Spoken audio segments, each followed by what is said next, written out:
So, the school festival edges ever closer, but China Su is having another one of those chapters in where she's questioning her feelings/actions.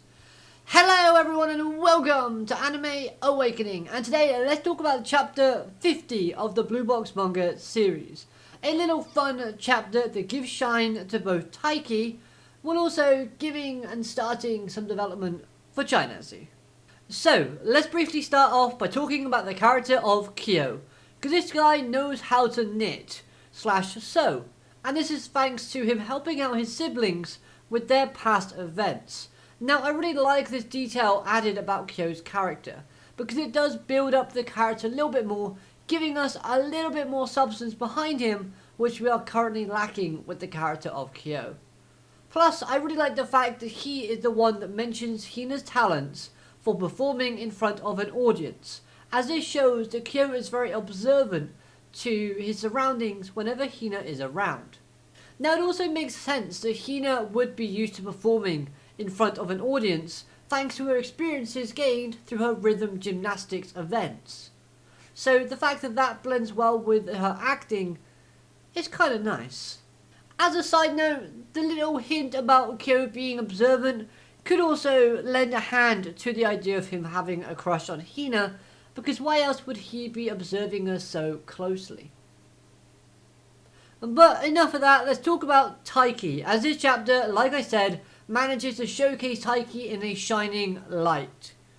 And it did this by making him out to be very responsible, and very reliable, and quick to take action while they prepare for their school festival. Now, this is not only seen by us as the audience, but also by his classmates, and I kind of like that little detail added in. Seeing Taiki so eager to help out and really take the initiative to basically get himself immersed and interacting with his class, I thought was great for his character. But another thing that really boosts him up from this chapter was his natural interaction with China Su. And this just felt like the conversation flowed a lot better, like something had been lifted from those two characters and they're able to actually communicate with each other fluently. Now, we do get confirmation of the fact that they do interact with each other in morning practice and they greet each other again. So again, I like the fact that we're continuing that plot thread and that kind of avenue. Yes, Taiki got a little bit cheeky with his imagination in this segment, thinking about China Su in a maid outfit. But we've seen him do this before. Remember back when they were helping out cleaning out the pool, and Taiki's imagination imagined China Su in a swimsuit while cleaning. So, we know Taiki can be a bit cheeky at times as well, and this is just a recurring thing that is happening with his character. Now, Taiki does show some unwillingness to play the role of prince, and this might be a red herring to throw us as the reader off our game, as they talked about it as a class in the previous chapter, and I'm pretty sure it was confirmed that Taiki would be the prince. And of course, with him helping out so much and being so reliable, so helpful, I think despite that unwillingness from our main protagonist to play the role of prince, his class might give him the honours of doing so.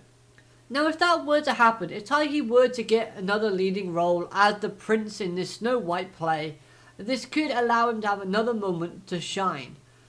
After all, he would have to step up and perform. Of course, if Taiki suddenly has become the prince and is starring in this Snow White play with Hina, then China Su might once again think he lied to her.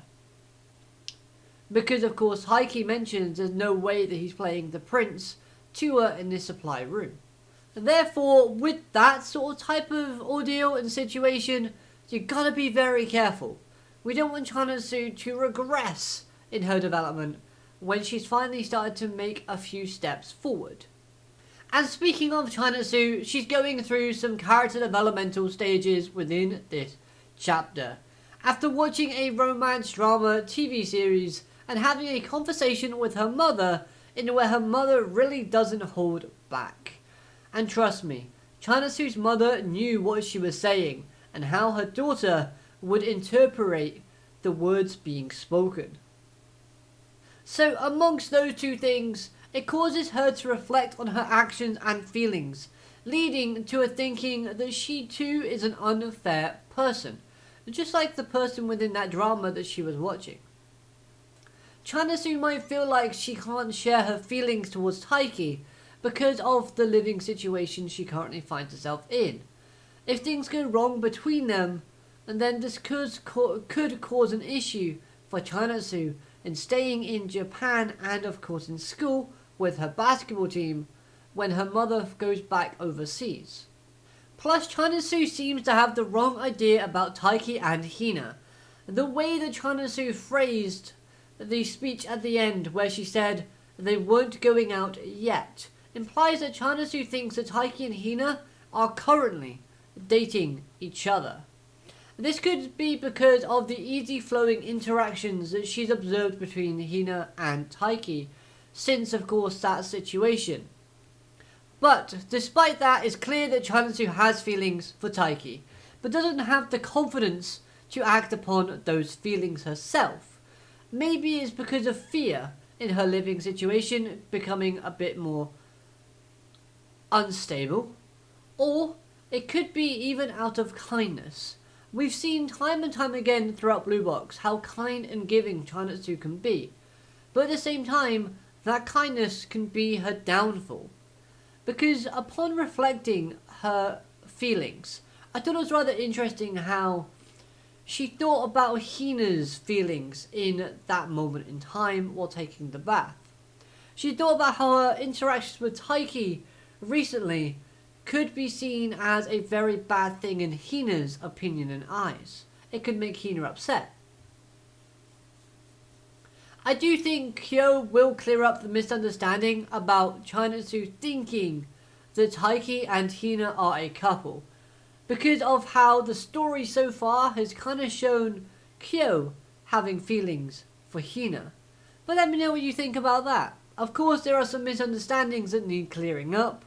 It's just a case of seeing how they're resolved. So overall, this was a pretty good chapter of the Blue Box series, as it does set up for future events to unfold.